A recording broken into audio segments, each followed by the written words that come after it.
Copy తీసుకెళ్ళు నేను MLA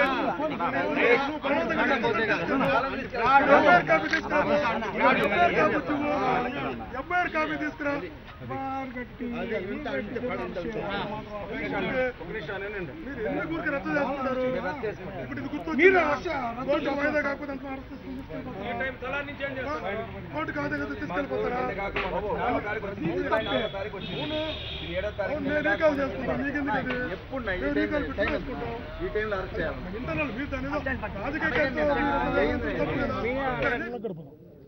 వాళ్ళు ఎక్కించుకోండి ధైర్యం ఉందా ఇవి మా కేసు ఇది సంబంధించి మా పోలీస్ స్టేషన్ కేసులో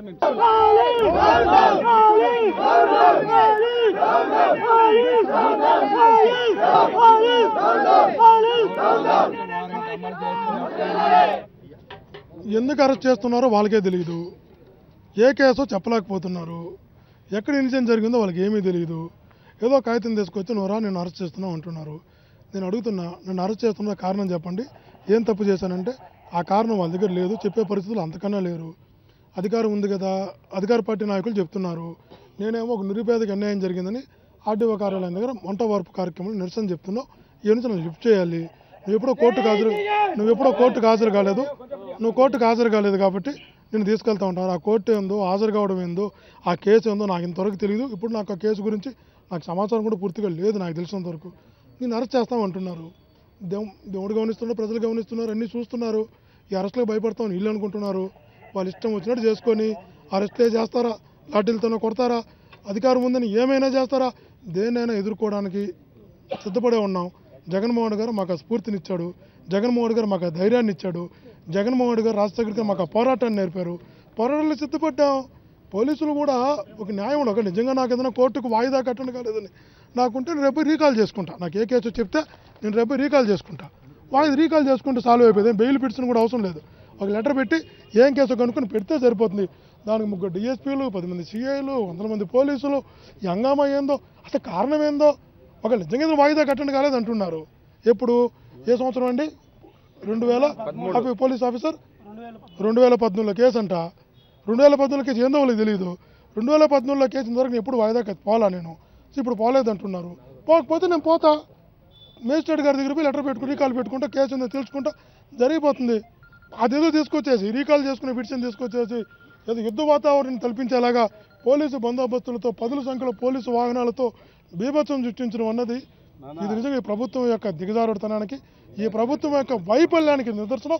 నేను చెప్తున్నా, పోరాటాలతో రాజకీయాలు ఉండేవాళ్ళం. లాఠీలు దెబ్బలు తినడానికైనా సిద్ధంగా ఉన్నాం, తుపాకీ కాల్పులకైనా సిద్ధంగా ఉన్నాం, అరెస్టులకైనా సిద్ధంగా ఉన్నాం, జైలుకి వెళ్ళడానికి అంతకన్నా సిద్ధంగా ఉన్నాం. ఇట్లాంటి బెదిరింపులకు భయపడలేదు. ఏ చర్యకైనా సిద్ధమే, ఎక్కడికి వెళ్ళడానికైనా సిద్ధమే. ఈ ప్రభుత్వంపై పోరాటం కొనసాగిస్తాం. పేదల కుటుంబాలను కొట్టేస్తున్నారు, పేదల ఇళ్ళు కూలుస్తున్నారు. పేదల ఇళ్ళు కూల్చొద్దంటే పేద నీళ్ళు కూల్చొద్దని మమ్మల్ని అరెస్ట్ చేస్తున్నారు. ఎందుకు అరెస్ట్ చేస్తున్నా కారణం చెప్పరు. అందుకని మేము శాంతియుతంగా నిరసన చెప్తున్నాం. శాంతియుతంగా నిరసన చెప్తే మళ్ళీ వచ్చి అరెస్ట్ చేస్తాను. 2018లో వాయిదాకు అటెండ్ కాలేదు, కేసు ఉందని యుద్ధ వాతావరణం కల్పించేలాగా మొత్తం చూడండి ఇట్లా పోలీసు బంధు బయట లోపల పోలీసు వాహనాలతో నింపేశారు.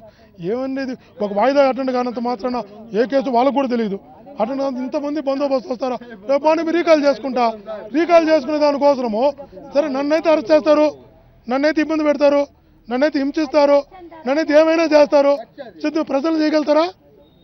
ప్రజలను భయపెడతారా? భయపెడితే ఎంతకాలం భయపెడతారు? న్యూటన్ సిద్ధాంతం చూద్దాం. ధైర్యం ఉంది, పోరాటం చేస్తాం.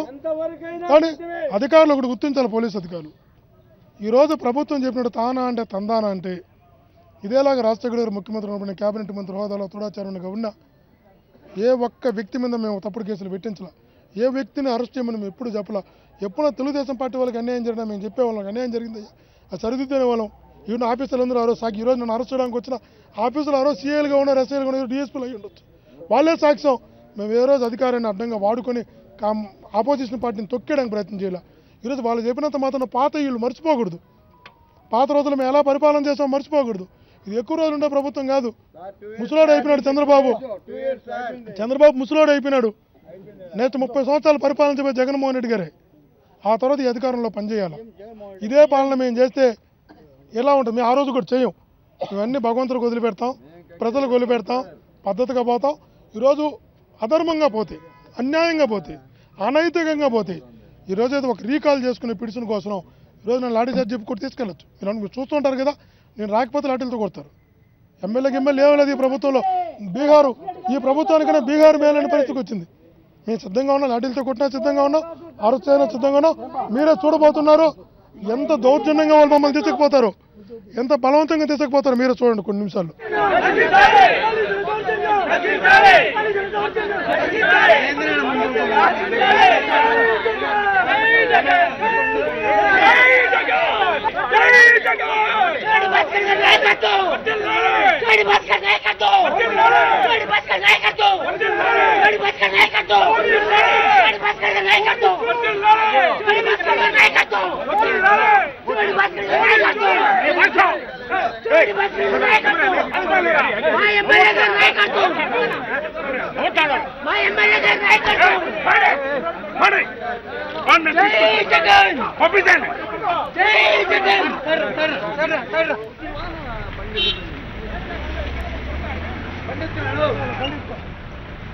కింద ఒక 6 మందిలో పంపించారు మీడియా